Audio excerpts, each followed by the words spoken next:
સમજાવે છે. આ પહેલું વિધાન આપ્યું. આગળના વિધાનની ચર્ચા આપણે કાલે કરીશું. ધનરાજી સાહેબને સદગુરુ કબીર સાહેબ ત્યારબાદ અમરલોકનું વર્ણન કરે છે કે લોક કેવું છે, એમાં આના રહેવાવાળા હંસો કેવા છે. સદગુરુ યોગ માર્ગની ચર્ચા કરે છે, જ્ઞાન માર્ગની ચર્ચા કરે છે, ભક્તિ માર્ગની ચર્ચા કરે છે. આ બધામાં એક વસ્તુ કોમન છે અને એ છે ગુરુ કૃપા. ગુરુ વગર આ એકે માર્ગ સુલભ નથી. આ પહેલું યાદ રાખજો. એટલે કોઈ એવા ધ્યાનથી બેઠા હોય અમે પહોંચી જઈશું તો રસ્તો પકડીશું, એ ભૂલમાં ન રહેતા. ગુરુ આશ્રિત રહે આ પહેલી જરૂરિયાત છે. એટલે કાલે આપણે થોડી કલ્પની ચર્ચા કરીશું. કલ્પ શું છે, કલ્પને જાણીશું. ત્યારબાદ આગળના માર્ગનું વિવરણ કરીશું, શબ્દને સમજવા પ્રયત્ન કરીશું. એ પ્રકારનો દોર આગળ ચાલશે. આજના આ સત્રને, આજની આ તૃતીય દિવસની કથાને વિરામ. હવે બધા પ્રેમથી શાંતિથી બેસીશું.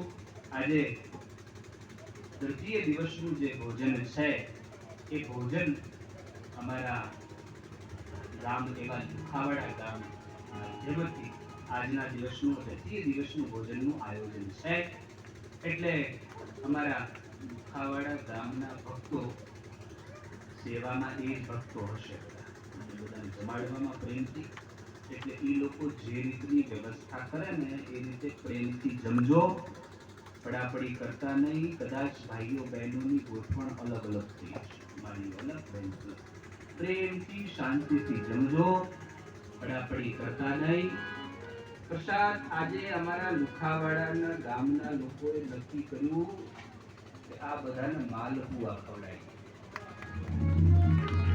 અમારા ગામના અમારા કારીગર અમારા જયરામ સાહેબ અમારા માલપુઆના સ્પેશિયાલિસ્ટ નક્કી કર્યું નહીં આજે બધાને માલપુઆ ખવડાય. માલપુઆ, દાળ ભાત, પૂરી શાક, ફૂલવડી જમણ છે અને એ બધું તમારું રાહ જોઈ રહ્યું છે.